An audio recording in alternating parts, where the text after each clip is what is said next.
Hello students, most welcome to all of you. In today's video lecture, we are going to study a very interesting point that is in the topic chemical bonding, and the point which we have to discuss in today's video lecture is about sigma bond and pi bond. Before this very point, you are fully knowing about that is chemical bonds. Just by talking about that is what is single bond, what is double bond, what is triple bond, or what is more commonly electrovalent bond or ionic bond, or covalent bond or coordinate bond. So I think you are fully knowing about that is single bond means that is covalent bond. First bond you are knowing is ionic bond or also called electrovalent bond. Second bond which you have already have a good idea about covalent bond, and third and last is coordinate bond. Okay, so in these three bonds, as you are knowing that, first of all, I also hoping that you are knowing the definition of chemical bond, you are knowing the definition of these three bonds. So just I am going to brief you what is chemical bond. So children, chemical bond is one kind of force by which various atoms of a molecule are bonded together is called chemical bond, and chemical bond is of generally three kinds.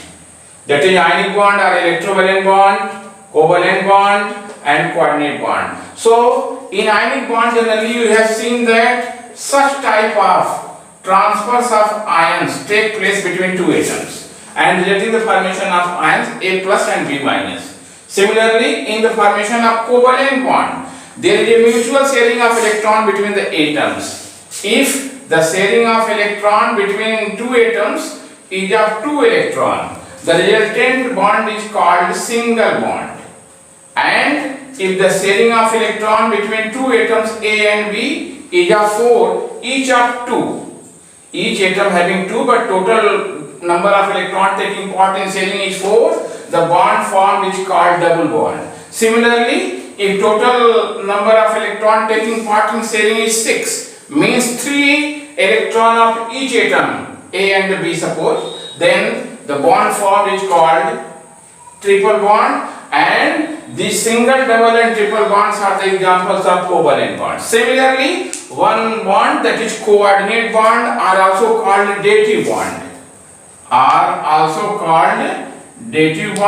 So this is also you are knowing that dative bond is formed by the donation or acceptation of lone pair of electrons from one particular atom to other particular atom, resulting the formation of coordinate bond. For example, suppose two atoms are A and B, in which suppose atom A is providing a lone pair to atom B.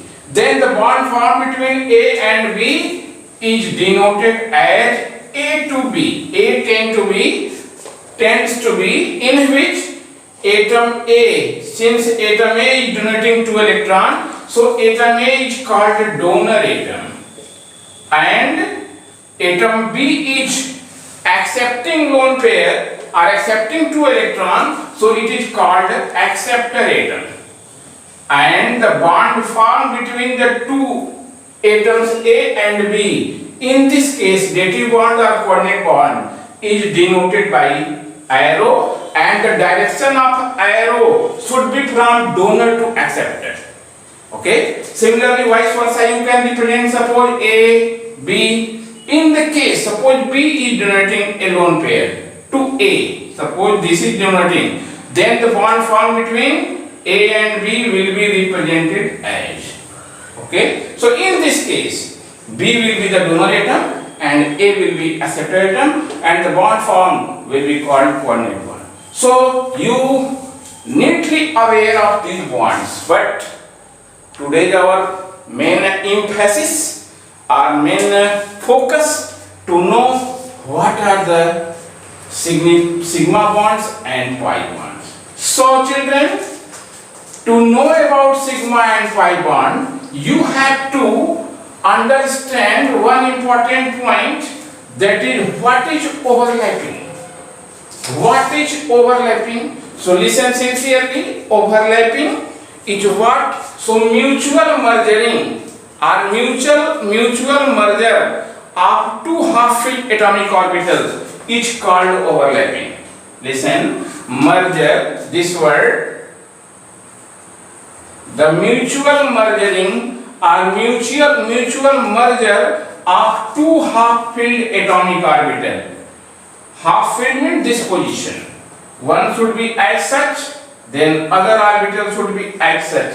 So merging of these two half-filled atomic orbitals is called overlapping. And due to overlapping, when overlapping take place, they get paired, and during pairing, the energy of the orbital is become very least, very minimum. That's why they become unreactive and gets stability. So this is the meaning behind overlapping. And overlapping can take place between SS orbital, in between SP orbital, and between the PP orbital. Listen children, this particular overlapping can take place between S orbital, or in between SP orbital, or in between PP orbital, and that can be represented as, suppose we have to show overlapping between S orbital. So as you are knowing, S orbital is a spherical shape. Suppose this is one orbital, one S orbital, other orbital which we have to, suppose this is nucleus plus, okay, other, when they overlap together, overlap means when they get merged together, then this situation, so this children, this situation where these two orbitals merge is called, this is overlapping. This is called overlapping. Alright, so this is the merging of S orbital. Similarly, one S orbital, suppose this is nucleus, and other P orbital is going to combine, then merging of S and P orbital resulting SP overlapping, and that SP overlapping can be represented as, so this overlapping, so this will called SP orbital overlapping. Okay, similarly, when two half-filled P orbital, as you are knowing, P orbital is of dumbbell shape, and if they get combine and after merging, they will, suppose this is merging point of these two orbitals. So this overlapping will be called PP overlapping. PP. So this is the concept of overlapping. So on the basis of overlapping, now you are in position to explain what is sigma bond and what is pi bond. Okay, so come on the point, what is sigma bond? Very essential points you are going to learn children. So listen and write the notes appropriately. That will make you the concept of MOT, molecular orbital theory, completely clear. So what is sigma bond? Sigma bond is denoted by this Greek letter as such, and inverse sigma bond. So sigma bond can be defined as the bond which is formed between two atoms by the overlapping of end to end. Listen, sigma bond is the bond which is formed between the two atoms by the overlapping of end to end between two half-filled atomic orbitals along their axis is called sigma bond. And sigma bond generally forms between S orbital by the overlapping of S orbital, and overlapping should be linear. Similarly, sigma bond can be formed between the overlapping of one s orbital and other p orbital, but overlapping should be linear or end-to-end. Similarly, the sigma bond can be formed by the combination of two half-filled p orbital, but combination should be either linear or end-to-end. Then in that case, sigma bond is formed. For example, in the case of H2 molecule, as you are knowing, there are two hydrogen atoms. One hydrogen atom having this electron in their first orbital, and other hydrogen atom having their electron in orbital as such. So overlapping, this is S-S. Since they are containing one electron each and they are possessing in s orbital, so they can be, suppose one s orbital is this, one s orbital, other one s orbital is suppose this, and this is showing nucleus. So overlapping of these two orbitals, half-filled atomic orbitals, always take in mind that overlapping will take place in a half-filled, means orbital should contain only one electron. Then overlapping will take place, and after overlapping they gets coupled, they makes pair and gets neutralized. So this overlapping, these children. So this overlapping is called SS overlapping, but the bond which is formed now between the overlapping of SS is called sigma bond. This is the concept. This bond will be sigma bond. Similarly, if s orbital and p orbital gets combined, resulting the formation of this one. So this overlapping is called sp overlapping, and the bond this formed is called sigma bond. Similarly, and you are observing that they are combining together linearly or end-to-end. They are overlapping taking place end-to-end, and that is towards axis. So that is sigma bond is forming. Similarly, in the case of 2p orbital, suppose p orbital, this is a dumbbell shape, gets combined. So this position pp overlapping taking place and end-to-end overlapping is taking place. So this type of bond is called sigma bond. Alright. Now come on the pi bond. What is pi bond? Very simple, children. Just you have to go on the basics. Pi bond is what? So pi bond is different from sigma bond. And what is the definition of pi bond? Listen, pi bond is the bond which is formed between two atoms by the overlapping of two half-filled p orbitals. Listen, pi bond is the bond which is formed between the two atoms by the sidewise or lateral overlapping of two half-filled p atomic orbitals. The bond formed is called pi bond. Listen, one term is here sidewise or lateral, but in that case was linear or end-to-end. This is the difference.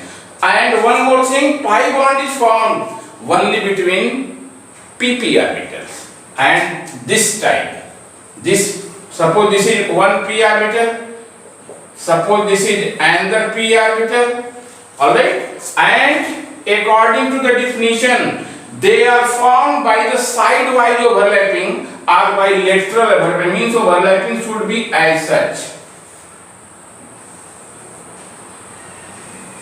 Means this position, children, this overlapping is called sidewise or lateral overlapping, and the bond which is formed in between these two is called pi bond.